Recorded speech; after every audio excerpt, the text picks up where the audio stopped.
Well, we're here in Reno, Nevada. Whoopee!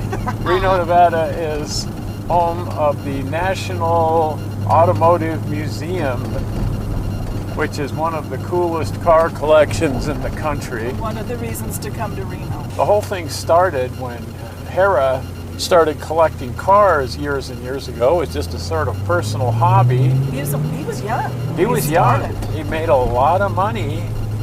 Started off with just nothing. Right. I think he was like selling celery sticks on a street corner or something. Doing something. That ballooned into a whole casino hotel empire and made a lot of money.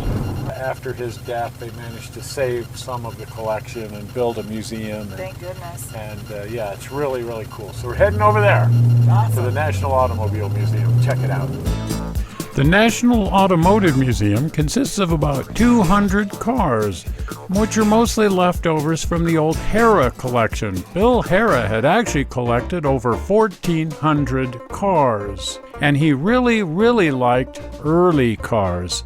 This is an 1894 Locomobile. There weren't a lot of cars around before 1894. This car also dates from 1894, and this is a 1900 Packard.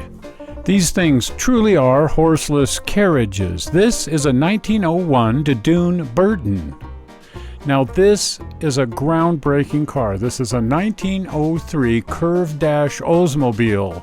A lot of these were built. In this era, all cars were built one at a time, but there were so many Olds built, it's almost like they were mass-produced. Now, while most of these cars were immaculately restored, some were left in their barn fresh condition, like this 1901 Capital. This is a 1903 Duryea. And this is a 1903 Cadillac. Now this is sort of fun for me. My grandfather used to sell these things. This is a 1903 Franklin, and this is a 1904 Knox. These real early cars were all hand-built, one at a time, and so no two of them are exactly alike. Okay, this is sort of fun. This is a 1913 Stutz Bearcat, a two-seat sports car, if you will, kind of a race car that's street legal. A new concept in American cars, and it had a counterpart, the 1913 Mercer. Sort of a brand war broke out between the two. The Mercer people all said, "You gotta be nuts to drive a Stutz," and the Stutz people followed with, "There's no car worser than the Mercer." Now, automobiles in this day were, well, they were certainly playthings for the extremely wealthy. Not a lot of people could afford to buy these things. They were, after all, built one at a time by hand.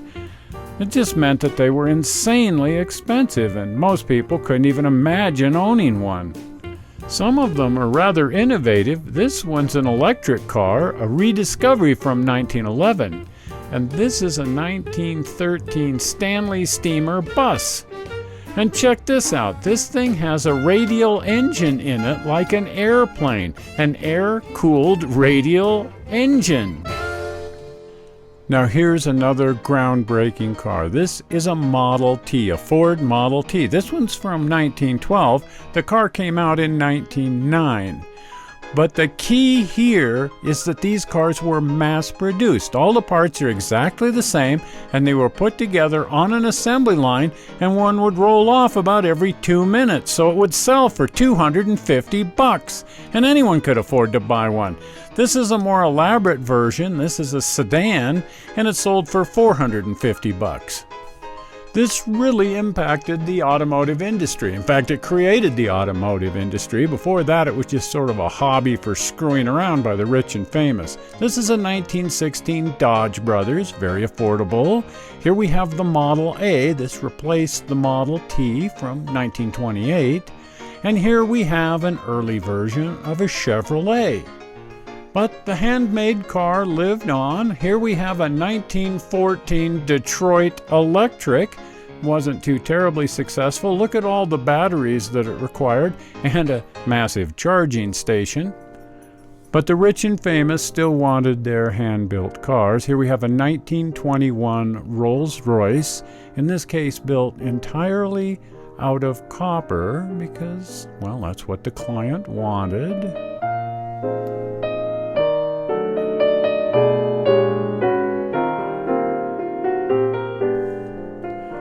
And here we have a great example of the 1936 Mercedes 500K. Wow. Not terribly elegant, I guess. This is a 1937 Airmobile. It's really just sort of fun. And this 1938 car was called a Phantom Corsair, just a one-off kind of show car. Oh, and check out this. This is sort of an early version of the go-kart, a 1928 Auto Redbug. Harrah collected a lot of these funny little go-kart looking things. This is a 1920 Briggs & Stratton. You can see it's just powered by a Briggs & Stratton motor wheel. This is a 1921 Ford camp car, Ford's attempt to get people outdoors. And this is a 1926 Chevrolet Woody. Now this is the most famous car in the entire collection. It's the 1907 Thomas Flyer Type 35. It's the car that won the famous New York to Paris race. Yes, there was a movie made about it, which was incredibly silly and not at all historically accurate.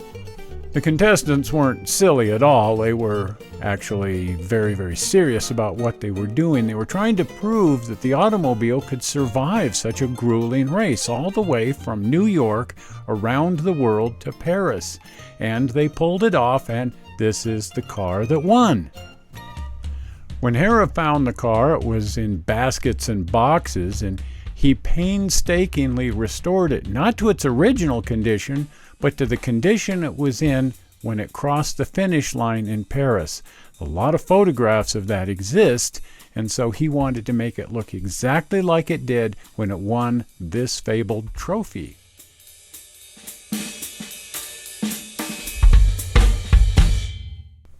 Now, just to prove that collecting cars is in fact the high art of screwing around, this is Bill Harrah's personal ride. It's a Jeep Wagoneer. He needed it to get to his house at Lake Tahoe, but because it just wasn't up to his standards, he sent it to Ferrari and had him shove a V12 Ferrari engine in it. So yeah, I would say that constitutes screwing around on a massive level. Well, that is one heck of an amazing car collection. That was great. I've been to a lot of museums, car museums. The old iron, oh my goodness. I love real early cars, and like, I don't know, 25%, 30% of that collection is just super early iron. And stuff dating well back into the 19th century. Well, I mean, and now that's early iron. I've never seen a car made out of copper, an entire copper car. That is... Never mind a Rolls Royce exactly. made out of copper. That belongs in a jewelry box. It's just absolutely incredible. And the Thomas Flyer, hello. There you go. Talk about history. I mean, Is there a more historic American car? It still has the mud on it. It still has the mud on it. Great the days. Thomas Flyer. Yes. Well, if you haven't subscribed to the channel, it's because you're being silly. We're not going to spam you or create grief for you or some kind of problem. Just click on the little blue button, see it's popping in right about now. Bingo! You will be subscribed, and away you go. You will then be notified every Sunday morning when we upload the new show. Right. And that's fun. It reminds you, and it gives you a lovely little link to click on and watch the new movie. Well, we're not sure how you found this movie on the internet. We hope you didn't find it boring. And we'll see you here again in 1 week with some more significant screwing around. We'll see you then. Bye. Bye.